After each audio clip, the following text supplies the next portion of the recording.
evaluate the integral of x ln x squared dx. We can evaluate this integral using integration by parts, or IBP for short, given by the formula integral of u dv is equal to uv minus integral of v du. So we can let u equal to ln x squared, and we can let dv equal to x dx. Now, getting the derivative of u du, derivative of ln x squared. So power rule first, bring down the 2 times ln x raised to 2 minus 1. So that's just equal to 1, or no need to write that one.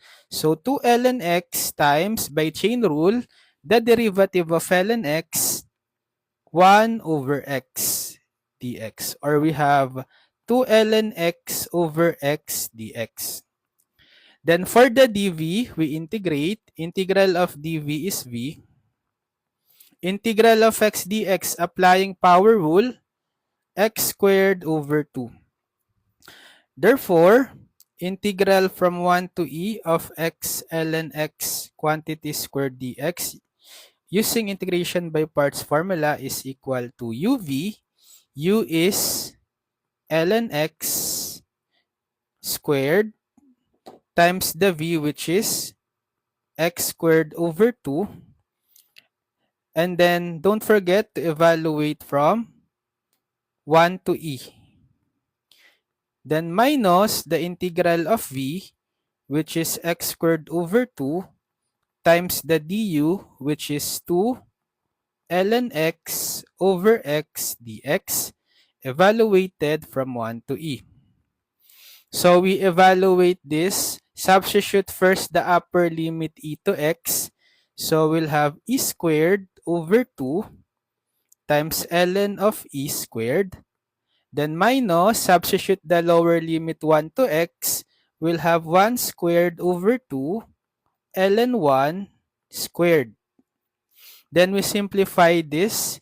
We cancel out the 2. We cancel out the x. This x squared will be equal to x. So therefore, we just have minus integral from 1 to e of x ln x dx. So simplifying this, we'll have e squared over 2. Then ln e is 1 squared minus 1 squared is 1 over 2. Ln 1 is 0. So we have 0 squared. Then minus, let's just copy first integral from 1 to, it's not 2, but it's e. Integral from 1 to e of x ln x dx. So simplifying further, we'll have e squared over 2. Then minus 1 half times 0, so 0. So we just have e squared over 2. Then minus the integral from 1 to e of x ln x dx. So for the integral of x ln x dx, we will apply another integration by parts. So using IBP again, integral of u dv is equal to uv minus integral of v du. We let u be equal to ln x, and we let dv be equal to x dx. So we have the derivative of u du. Derivative of ln x is 1 over x dx. Then we integrate the dv, it's v. Integral of x dx, power rule, x squared over 2. Therefore, we'll have e squared over 2 minus, applying integration by parts, it is equal to uv. U is ln x, v is x squared over 2. evaluated from 1 to e, then minus the integral of v du. V is x squared over 2, du is 1 over x dx, evaluated from 1 to e. So we'll have e squared over 2, distribute the negative, negative x squared over 2 ln x, evaluated from 1 to e. The negative times negative, positive. Let's put the constant 1/2 in front.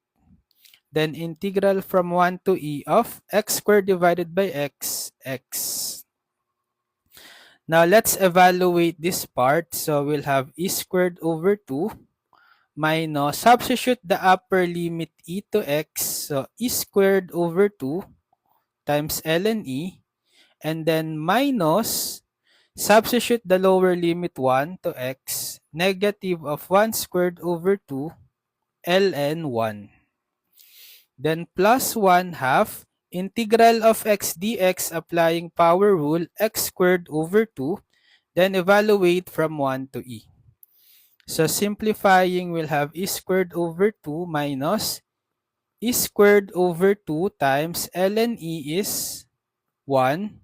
Then negative of negative, positive 1/2 ln of 1, 0.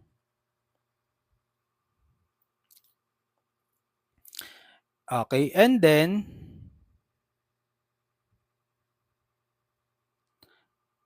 we have plus 1/2 times 1/2, 1/4 x squared, evaluated from 1 to e.